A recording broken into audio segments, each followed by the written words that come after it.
I have to go to Dar es Salaam, and hopefully this time we'll have a much better line. Good evening, Mr. Mwencha. Good evening, Ms. Shaka, and thank you for having me on your program. The line is much better now. Oh, you're most welcome, and I hope you'll find some space in your beautiful African Union heart to forgive us for that. Thank you, Shaka. Now, Erastus, tell us about this very, very important gift that you recently got from Beijing. How beautiful is that building, the African Union building in Addis Ababa?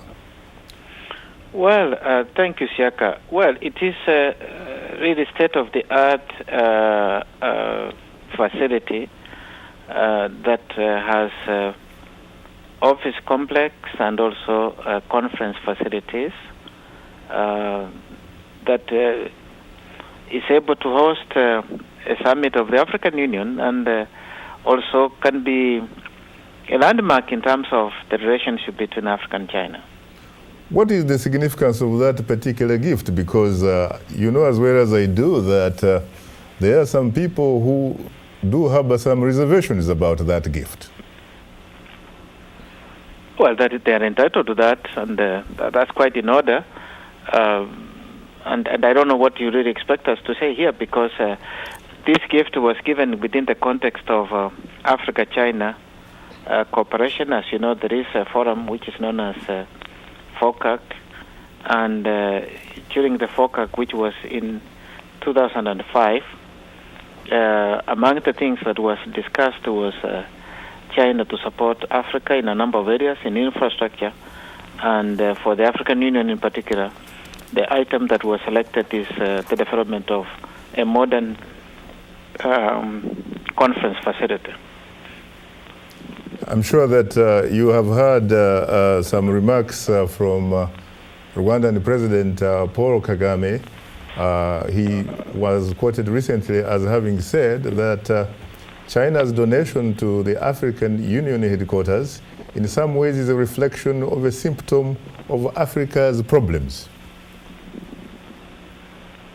Okay. That Africa is rich, Africa is worth in terms of resources and what have you.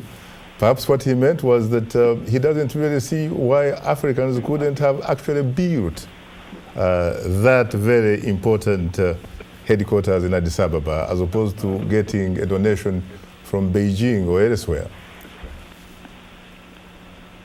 And I think you have already summarized it in the context in which President Kagame put it, yes.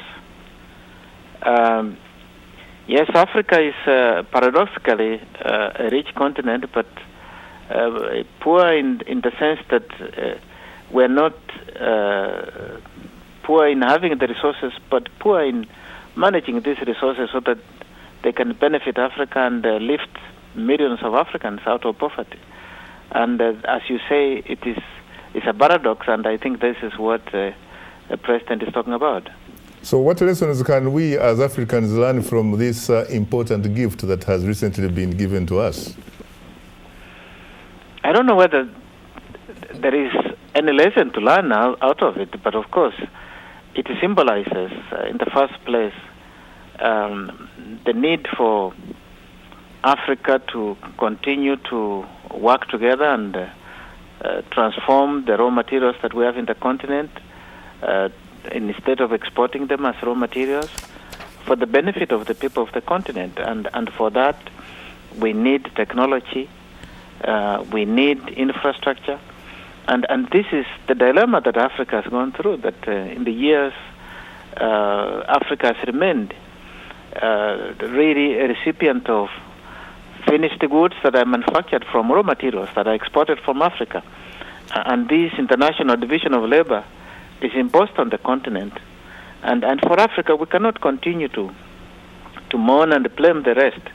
A time has come for Africa to change this paradigm. And if you think about it, during the last summit, the theme was on promoting or boosting intra-African trade. Mm-hmm.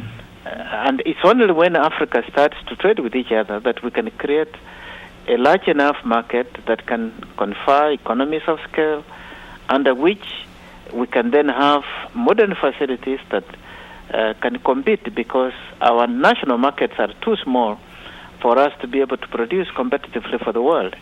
And that's why Africa is also investing heavily in infrastructure. And so if there are lessons to learn, as you asked, is that Africa now needs, this is the moment of Africa, this is the decade for Africa, and Africa needs really to arise and do things that will promote the continent's welfare.